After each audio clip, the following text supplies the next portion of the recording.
Hi, very glad to see you on the channel. Before you start listening to the story, write in the comments whether you like the voice on the video. I always thought that Megan's dazzling smile and graceful charm on the field were signs of strength, not masks for cruelty. Yet over time, I began to notice the hidden barbs in her words and the subtle ways she undermined my confidence. It started at family events when she would laugh at my expense, casually mentioning how my simple life was so predictable, as if my quiet nature were a flaw rather than a virtue. I remember one evening at a neighborhood barbecue when our relatives gathered under the fading light of autumn. Megan, dressed in her signature cheer attire, strutted around with an air of superiority, but it was her words that cut deepest.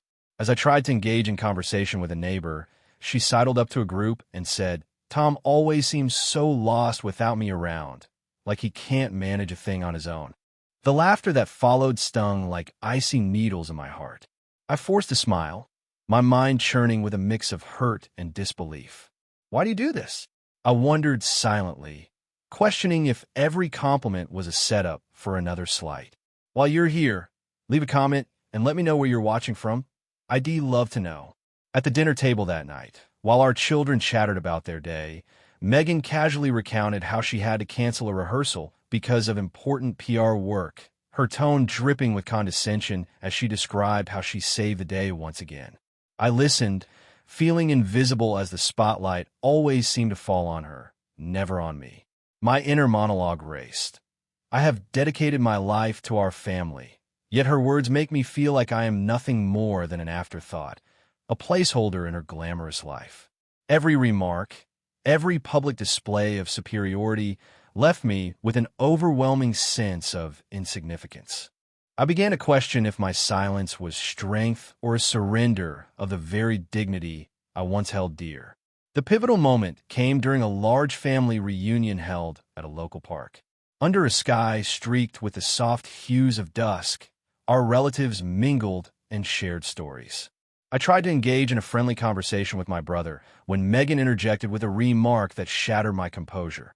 "It must be so hard for Tom to stay home all day while someone with real talent is out there making an impact." The words hung in the air as laughter rippled around us. In that moment, every unspoken hurt, every whispered slight came crashing down like a tidal wave. I felt both enraged and utterly humiliated, torn between the desire to defend myself and the fear of further disrupting the fragile facade of our lives. My heart pounded as I grappled with a choice. Should I continue swallowing the pain, or finally speak up and reclaim my voice? Standing there amidst a sea of indifference, I realized that the silent wounds inflicted by Megan's constant belittling were slowly eroding my sense of self. I vowed to myself that something had to change. As I left that gathering with a heavy heart, the echoes of laughter and pointed remarks haunted me, leaving me suspended in uncertainty, trapped between resignation and a desperate need for vindication. I had hoped that the evening would offer a brief reprieve from the daily sting of humiliation. But as soon as I arrived at the intimate gathering of close friends at our favorite local bar, I sensed an undercurrent of tension that promised nothing good. The warm glow of soft lights and casual chatter was soon overpowered by the sharpness in Megan's voice. Throughout the night, every attempt I made to join in the conversation was undermined by her biting remarks, each one carefully crafted to remind everyone that I was the weak link in our marriage.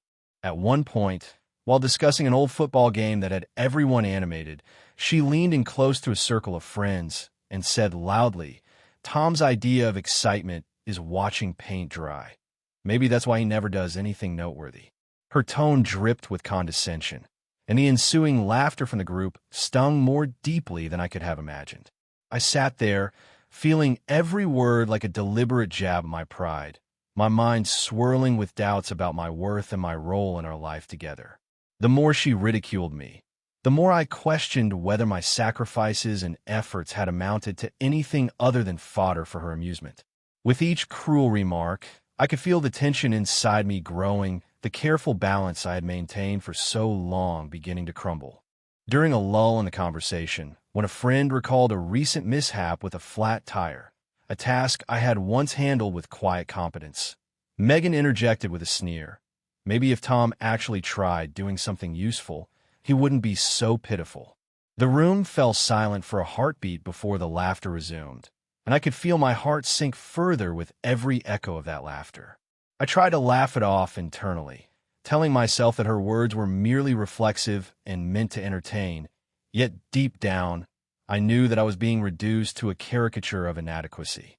I recalled countless moments when I had gone unnoticed, when my genuine efforts were met with dismissive smirks and scornful eyes. The painful realization that I was being publicly humiliated yet again sent a surge of frustration through me. I could no longer ignore the mounting evidence of my erosion as a partner and as a man. It was in that charged atmosphere that the breaking point arrived. Megan was in the midst of recounting yet another instance of my supposed incompetence when something inside me snapped. I stood abruptly, feeling the weight of every slight and every sneer as I prepared to reclaim my dignity. "I'm not the joke you make me out to be," I declared, my voice cutting through the chatter like a knife. Megan blinked, taken aback, and one of our friends murmured, "Tom, what are you saying?" "I've sacrificed my time, my pride, and my energy for this family, and all my efforts have been twisted into fuel for your amusement," I continued, each word deliberate and heavy with the pain of years suppressed. "You've built your life on belittling me, and I refuse to let that define who I am any longer." The room fell into an uncomfortable silence. I could see shock and confusion on the faces of those gathered. Even Megan's confident mask faltered for a brief moment. In that silence, I realized that my outburst had shattered the carefully constructed illusion of our life. Every cruel joke, every dismissive remark had not only undermined my confidence, but it also exposed a chasm between us that could no longer be bridged. I felt a mix of relief and sorrow, aware that my words had drawn a clear line in the sand. That night, as I retreated to a quiet corner away from prying eyes, I reflected bitterly on how every sacrifice I had made, every moment spent silently enduring the humiliation, had been twisted into a source of ridicule. In that painful moment of clarity, I understood that continuing to endure this relentless abuse was no longer an option, and the bitter truth of our crumbling relationship echoed in the silence around me. I had been drowning in silence for too long, but the discovery that fateful afternoon shattered whatever remnants of denial I had clung to.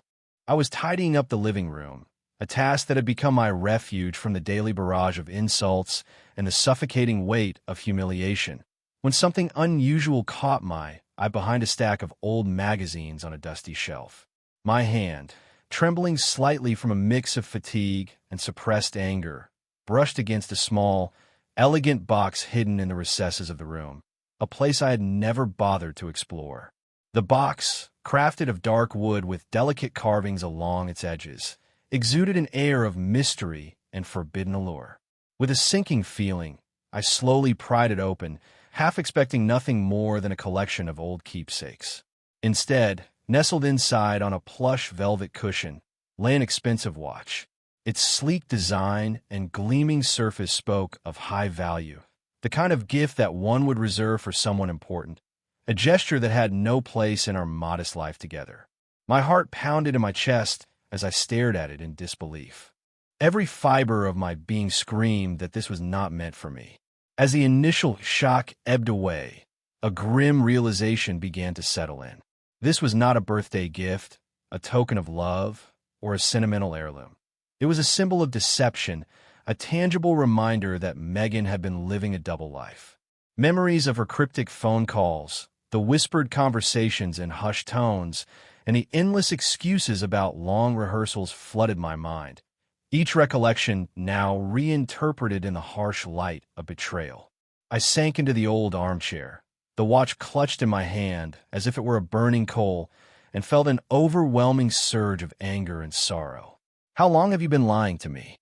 I whispered to myself, the words barely audible, as if afraid of waking the ghosts of our past. My thoughts swirled in a chaotic mix of disbelief and raw hurt. Every dismissive remark, Every public humiliation had been a piece of a puzzle I had been too blind to assemble until now. It was clear that her cruelty was not only a means of maintaining control over me, but also a shield to cover the secret that had been festering behind closed doors. I recalled the nights when Megan had hurried out under the guise of helping with PR after big games, her eyes gleaming with a secret thrill that now seemed all too familiar. The watch was proof, irrefutable and cold, of a betrayal that had been hiding in plain sight. I realized that the emotional abuse I had endured was intricately linked with her covert infidelity. Every insult, every calculated put-down had been a distraction from the truth she was desperate to keep hidden. My mind raced with a plan that, despite the burning pain of betrayal, felt strangely liberating. I knew that an impulsive confrontation would only lead to more chaos and leave me vulnerable. So I resolved to gather concrete evidence instead, a methodical approach to ensure that the truth would eventually come out. I stood up, my resolve hardening with every beat of my heart, and decided that I would start documenting every piece of evidence. Every strange text message, every unexplained call, every instance of her absence that now seemed tainted with deception. I needed to be meticulous, to leave no doubt that her life was built on lies. In that silent, somber moment, as the weight of the watch in my hand reminded me of every secret she had concealed, I made a vow. I would reclaim my dignity and expose the truth, no matter how long it took. The pain of betrayal was raw, but it was also a catalyst for change, a call to action that I could no longer ignore. As I carefully closed the box and tucked the watch away, I knew that the next steps in my journey would be fraught with difficulty, yet I was ready. I could no longer remain the silent victim of Megan's calculated indifference. The evidence had spoken, and I was prepared to listen. I spent countless sleepless nights haunted by the weight of that expensive watch and the realization of Megan's betrayal, and it became clear that remaining a silent victim was no longer an option. Every bitter memory fueled a transformation within me, a metamorphosis from a man beaten down by humiliation to one determined to reclaim his dignity by exposing the truth behind her deception. I began by meticulously gathering evidence of her double life, piecing together every stray phone message, every unexplained absence, and every detail that now made sense in the dark puzzle of our crumbling marriage. With each discovery, my resolve strengthened, and I vowed that I would not allow her lies to define me any longer. I set up a secure file on my computer where I saved screenshots and logged dates, and I even went as far as to install a discreet GPS tracker on her car, ensuring that every detour and unexpected stop would be recorded as undeniable proof of her secret excursions.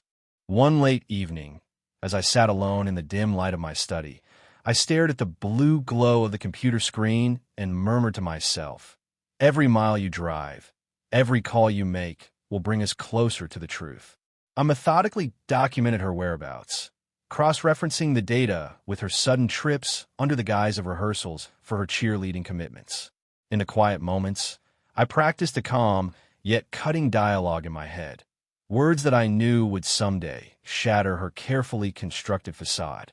I even acquired a counterfeit version of that watch, meticulously crafted to mimic the original in every detail, but devoid of any real value. A symbolic gesture to replace the token of her betrayal with a worthless replica that would serve as a testament to the emptiness of her deception. I remember the day I made the switch. I waited until Megan was out, completely absorbed in her world of rehearsals and faux responsibilities, and then, with trembling hands and a heavy heart, I replaced the real watch with the counterfeit. "This is for you, a reflection of your true worth," I whispered, though the words were meant only for my own ears. My plan was not born of petty revenge, but of a desperate need to reclaim what was rightfully mine, my self-respect, and a future untainted by lies. Every moment of preparation, from securing digital copies of incriminating messages to setting up alerts on my phone whenever her car veered off the usual route, became a silent declaration of independence. I was transforming my despair into a calculated mission. The sense of empowerment I felt in those moments was like a steady current running through me, propelling me forward despite the lingering sorrow and anger. I rehearsed scenarios where I would confront her, where the evidence would be laid bare, and the truth would finally be undeniable. You cannot hide behind your charm in your rehearsals anymore, I would say, my voice firm and resolute. With each passing day, I grew more confident in the plan that was taking shape, one that would not only expose her betrayal to the world, but also free me from the chains of humiliation that had bound me for far too long. The meticulous nature of my preparations brought an unexpected clarity, a reminder that even in the darkest moments, precision and determination could light the path to redemption. And so, as I secured the final piece of evidence and double-checked every log and text message, I realized that my life was on the cusp of a radical change. I was no longer just a man betrayed. I had become a man on a mission, ready to confront the lies and reclaim my narrative once and for all. I tracked Megan to an upscale restaurant on a cool evening that promised both confrontation and revelation. My heart hammered against my chest as I watched her through the tinted windows, her laughter mingling with the ambient clink of glasses and soft jazz playing in the background. There she sat, radiant and poised, with a handsome stranger at a table near the center. The atmosphere was electric with anticipation and covert glances, and every affectionate gesture between them. Each shared smile and subtle touch cut through me like a shard of ice. I observed from a distance, my mind racing with memories of every dismissive comment and every calculated slight that had been part of her daily routine, now coalescing into undeniable proof of her betrayal. The stranger reached across the table and presented her with an elegantly wrapped gift, a moment that froze time for me as the implication of his generosity confirmed all my worst suspicions. I could feel the weight of months of silent suffering and careful planning converge into this single moment. Determined and resolute, I pushed through the restaurant's entrance, every step deliberate as I navigated the labyrinth of polished tables and murmuring guests. The room fell into a hush as I strode directly to their table, each eye in the establishment drawn to the unexpected intruder. I slid into the seat opposite them, and the world around us seemed to hold its breath. Megan's eyes widened in disbelief while the stranger tensed, and for a moment, an awkward silence reigned. I met Megan's gaze steadily, drawing a deep breath as I began to speak. I know about the late-night rehearsals, the so-called PR duties, I said calmly, letting the words hang in the charged air. I know every secret message, every detour, every lie that was told. I have proof of a life built on deceit, not the loyalty you claim to share.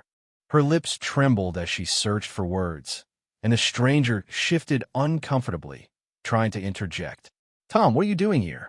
She stammered, her voice a mix of panic and indignation. "I'm here to reclaim my dignity," I replied firmly. "I trusted you, Megan, and every act of betrayal you committed, every hidden rendezvous, every untruth has led me to this moment. I have all the evidence I need, and you can no longer hide behind your charm and rehearsals." A murmur rippled through the room as the surrounding diners leaned in, captivated by the unfolding drama. The stranger attempted to speak up, but I held up a hand to silence him. "This isn't about you," I stated, addressing Megan directly. "It's about the lies you fed me and the life we built on false promises. I have documented every instance of your deception. I even replaced that symbol of your betrayal with a counterfeit that reflects the emptiness behind your actions." My voice, though calm, carried the weight of months of pent-up sorrow and anger. Megan's face flushed, oscillating between fury and shame, as I continued to unravel the narrative of our broken trust. "I am not the victim here," I declared. "I'm a man reclaiming his truth. You have built your world on a foundation of lies, and now, in this moment, the truth stands exposed." The silence that followed was palpable, a heavy pause that allowed every word to settle into the minds of those watching. I sensed the shift in the room, the undeniable acknowledgement of my pain and the collapse of Megan's carefully curated facade. With a final, steady gaze that conveyed both triumph and lingering sorrow, I rose from the table. "I'm leaving," I announced quietly, my voice resonating with a mix of victory and resignation. As I walked out of the restaurant, the murmurs of the stunned crowd accompanied me, each step a release from the chains of betrayal and a step toward reclaiming a life free from deception. I drove home in a numb daze after the confrontation, the cool night air doing little to wash away the heavy burden of betrayal. Every mile I traveled echoed with memories of that upscale restaurant, where every whispered lie and every painful revelation had culminated in my public stand against Megan. As I approached our house, a sense of foreboding mingled with an unexpected calm. I had expected solitude, a quiet moment to process the chaos of the evening, but instead, the front door swung open and I was greeted by the sharp sound of raised voices inside. Stepping cautiously into the dimly lit living room, I found Megan standing near the window, her silhouette tense against the streetlight that spilled through the glass. Her eyes, burning with anger and desperation, locked onto mine as if challenging me to continue this painful dance. The air between us was thick with unsaid words, a volatile mix of hurt and manipulation that had defined our marriage for too long. "Tom, what do you think you were doing out there?" she snapped, her voice cutting through the silence like shattered glass. "I was doing what I needed to do," I replied evenly, though my heart still pounded with a mix of adrenaline and sorrow. Megan advanced toward me, her steps quick and her tone shifting as she tried to mask her fury with feigned vulnerability. "You embarrass me in front of everyone. Do you think you're so righteous now?" she accused, her words laced with bitterness that stung sharper than any insult had before. I drew in a deep breath, summoning the strength that had slowly been building within me over these long months of silent suffering. "I wasn't trying to be righteous, Megan. I was trying to expose the truth about the lies and deception that have defined our life together." Her eyes flashed with indignation as she attempted to twist the narrative. "Oh, so now you're the hero? You're nothing but a bitter man who can't handle his own life." I felt my hands clench at my sides, but I forced myself to remain calm, to stand firm against the storm of her words. "No, Megan, this is not about bitterness. It's about finally facing reality.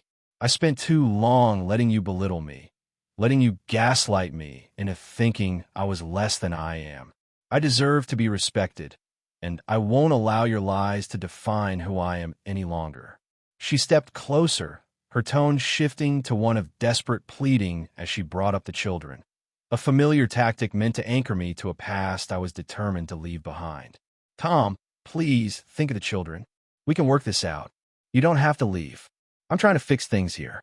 For a fleeting moment, the mention of our children stirred a deep, conflicted emotion within me, but I quickly recalled the years of neglect and public humiliation that had scarred our family.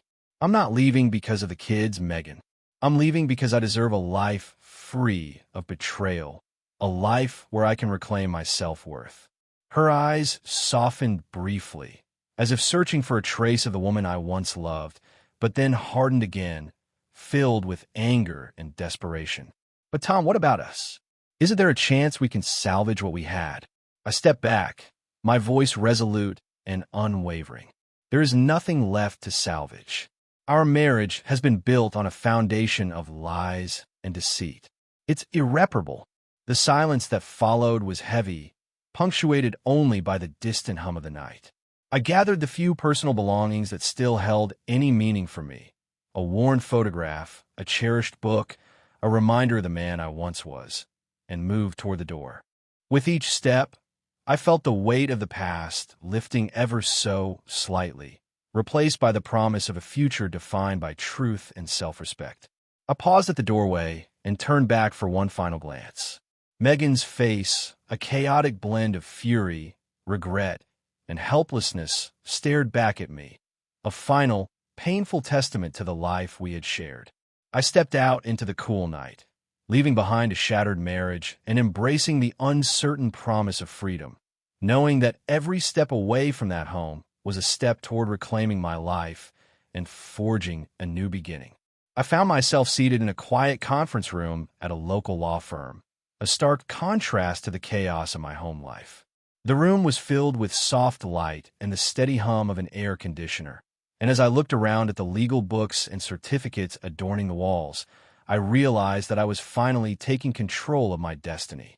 I had spent months gathering evidence, screenshots, GPS logs, and countless notes, each piece a building block of the case that would sever the ties of deception once and for all. Across from me sat my lawyer, a man with a calm, measured tone and eyes that conveyed both empathy and determination. He began, "Your evidence is compelling, Tom. You've built an airtight case. We're going to present every detail to ensure that the truth comes to light." His words provided a small measure of relief, a validation that my suffering was not in vain. I listened intently as he outlined the next steps, from filing for divorce to preparing for mediation and court appearances. I could feel the gravity of the situation settle over me, a mixture of fear and relief that this chapter of my life was nearing its end. In subsequent meetings with mediators and opposing counsel, I was forced to relive painful memories, recounting each instance of humiliation and betrayal as if I were examining wounds that refused to heal. One particular session stands out.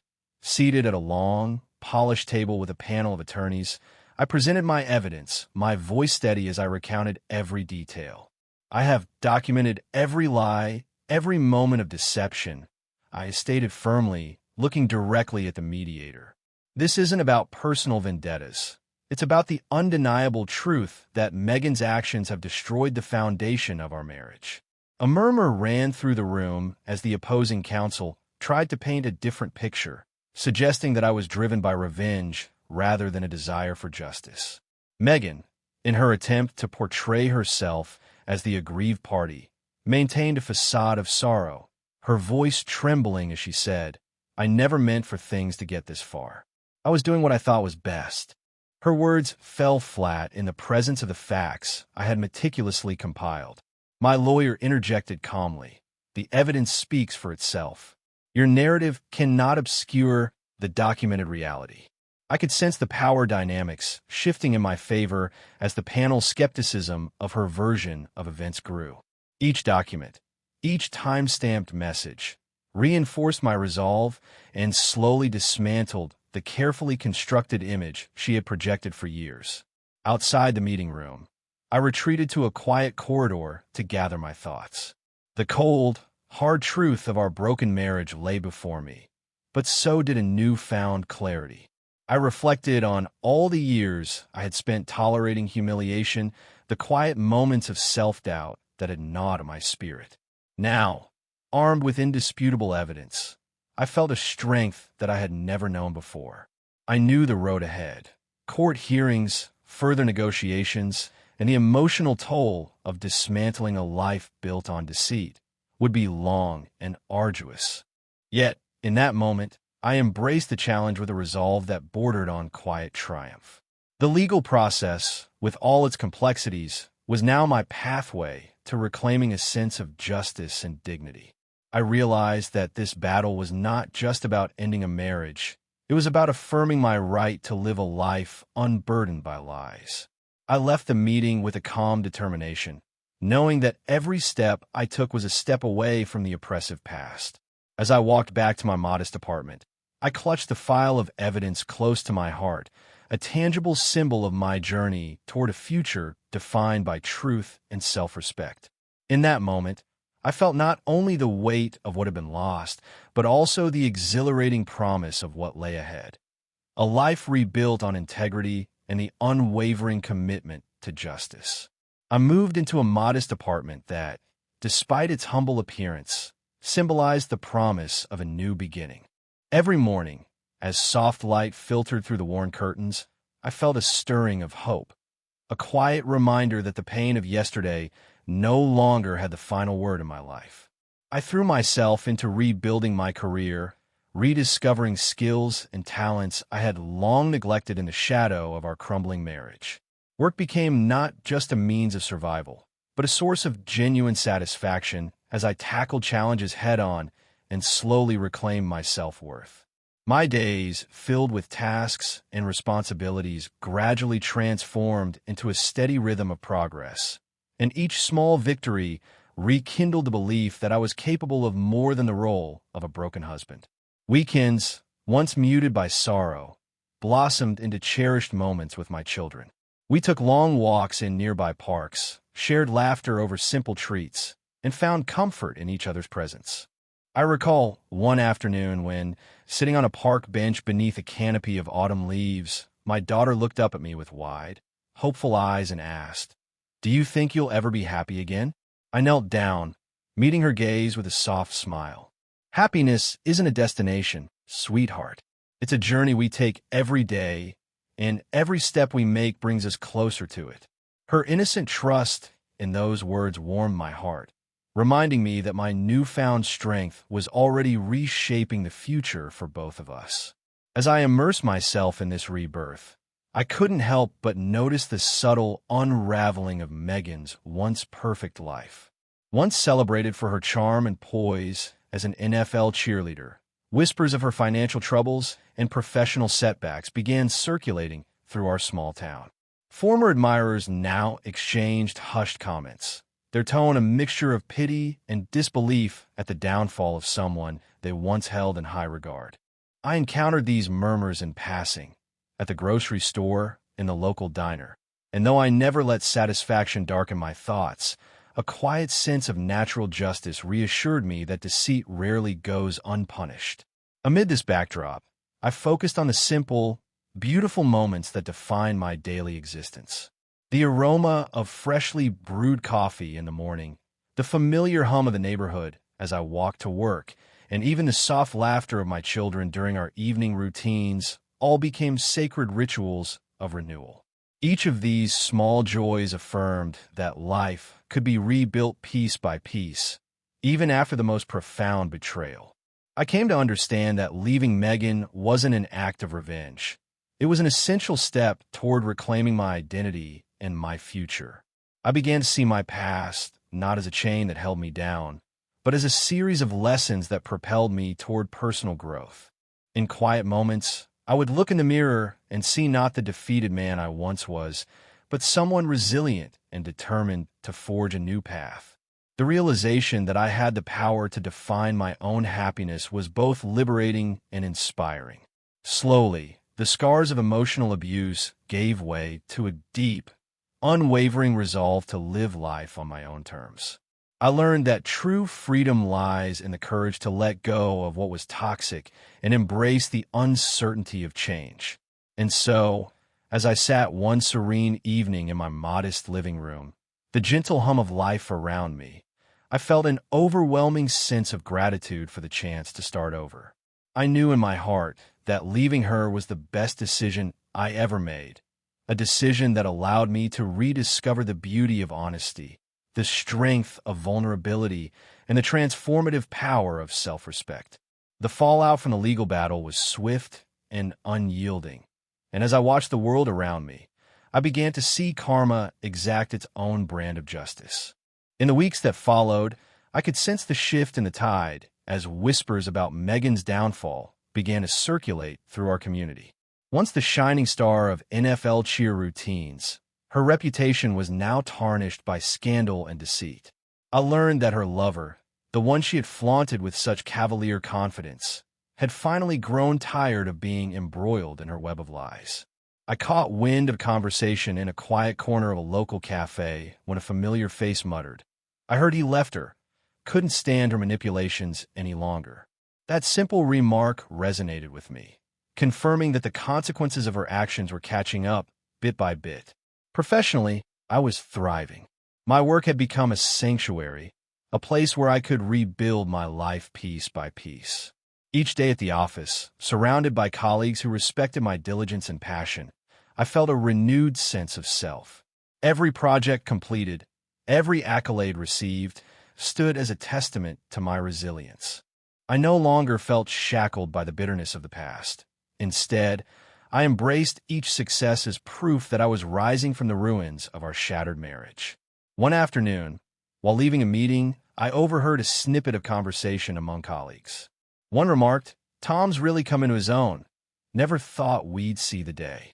Their words, laced with genuine admiration, filled me with quiet pride and a sense of vindication. At home, life had taken on a gentler rhythm. I spent evenings immersed in the laughter of my children, whose innocent smiles reminded me that the pain of yesterday had given way to the hope of tomorrow. As we sat down for dinner one night, my son looked up and asked, "Are you happy now, Dad?" I paused, meeting his curious gaze with a soft smile. "I'm finding my way, little man. I'm finally starting to live the life I deserve." Even Megan's world was collapsing in tandem with her public image. Former sponsors distanced themselves, and invitations to events became sparse as her fall from grace became the talk of the town. I learned that even her closest friends began to waver in their support, their loyalty crumbling under the weight of undeniable facts. The irony of it all was not lost on me. The same person who had spent years degrading me was now left to face the bitter consequences of her actions alone. I remember catching a glimpse of her at a local boutique, her head down, trying desperately to maintain an appearance of composure as passers-by whispered. The sight stirred a complex mix of emotions in me, a quiet satisfaction mingled with the sorrow of what once was. One evening, while reviewing some final details of our divorce settlement at a small diner, my lawyer joined me at the table. He leaned in and said, "Tom, justice is a way of balancing the scales. It looks like your perseverance has paid off." I nodded silently, absorbing his words as I sipped my coffee.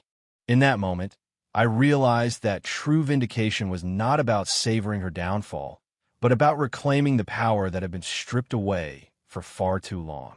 The legal and emotional battles had both come to a close, leaving me with a bittersweet clarity. I no longer needed to dwell on revenge, because the transformation in my life was proof enough that I had won. As I walked home under a starlit sky, each step felt lighter than the last, carrying me further away from the shadows of deception. I knew that Megan's fall was not something I celebrated with malice, but with a sober acceptance that actions have consequences, and that the path I had chosen was one of healing and renewal.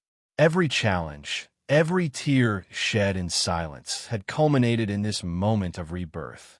I had not only secured my freedom, but also discovered the strength to rebuild a life founded on truth, dignity, and the quiet, unyielding promise of a better tomorrow. Thank you for listening to the end. I hope you enjoyed it very much. Don't forget to give a like, and tell us in the comments what you would do in such a situation.